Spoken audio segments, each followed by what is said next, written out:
That's Robert Smithson's floating island to travel around Manhattan Island, which traveled up and down the Hudson River in September of 2005. Originally designed in 1970, it's one of his signature earthworks, large-scale works of art that he made in Italy, Holland, and throughout North America from 1969 until his death in 1973. Smithson is best known for Spiral Jetty, an icon of 20th century art history that he built out from the shore of Utah's Great Salt Lake in 1970. Smithson was born and raised in New Jersey, and throughout his career he would leave New York to explore his native land and make art out of it. Smithson called these pieces non-sites. The Montclair Art Museum's groundbreaking exhibit, Robert Smithson's New Jersey, brought these seminal works together for the first time. He was taking materials from certain places in New Jersey and then putting them into metal containers, bringing them into what you might call the non-site or the artificial site of a gallery or an art museum.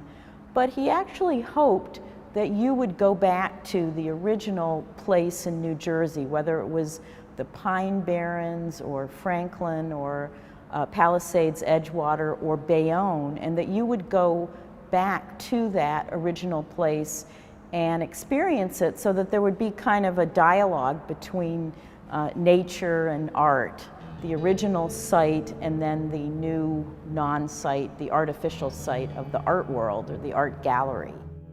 Smithson, with his wife, Nancy Holt, who was also an artist, and various friends, would load up a station wagon, and there are these wonderful photographs of him with just, you can't even figure out how loaded down with all of these rocks the car was able to cross the bridge or go through the tunnel. Back in 2005, we visited the Whitney Museum's Smithson retrospective.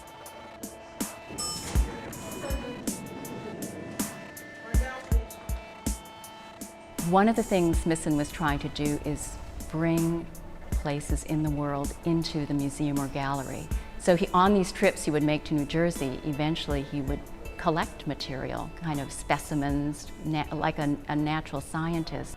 And he was always conscious of bringing something from out there, from point B to point A, from the margins to the center. So that's always a mode, an MO that you find in his work. I mean, later on he goes out to make the Spiral Jetty out in the West, but he also makes a cinematic double, the Spiral Jetty film, which is then shown in New York. So he's always conscious of things being out there that have to be brought back to people in New York.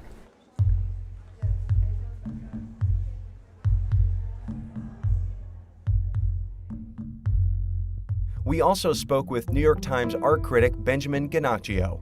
He met us in Passaic, Smithson's hometown.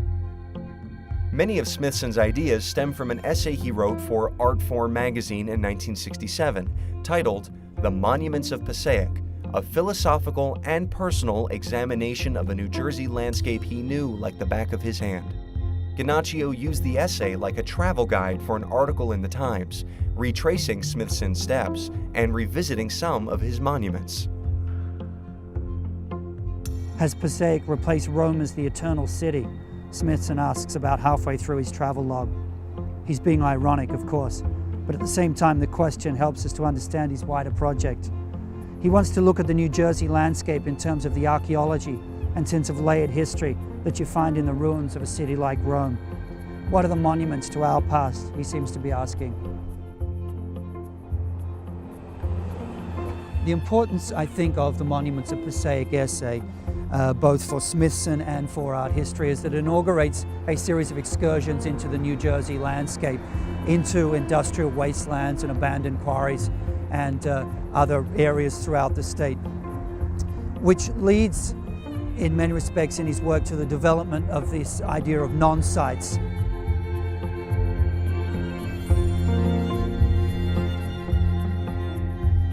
The non-sites lead him first into the development of earthworks, which through the late 60s and 1970s developed into a movement on its own. And also the non-sites forecast much of the sculptural work that was to emerge in the 60s and 70s. And I'm thinking there in particular of minimalism and conceptual art.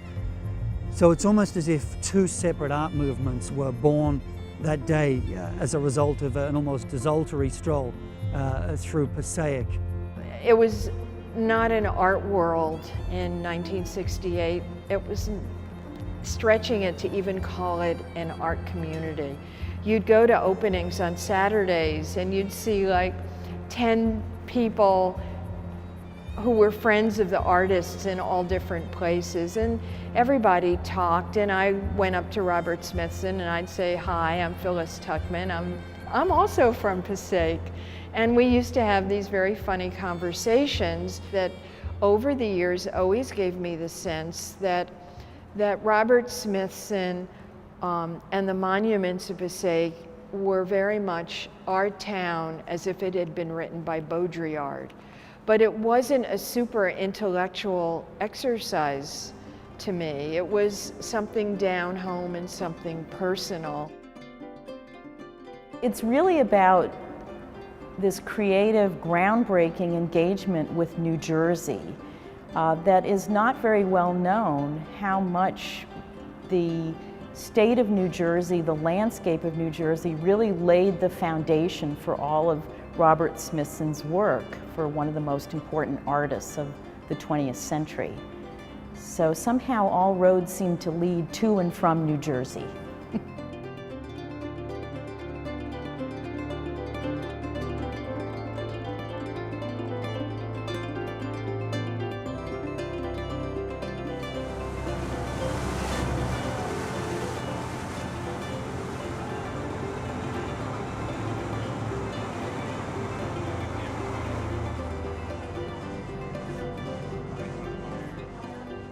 Smithson's floating island, an industrial barge containing a Central Park-like landscape and poled around the Hudson River by a tugboat, was part of the 2005 retrospective program.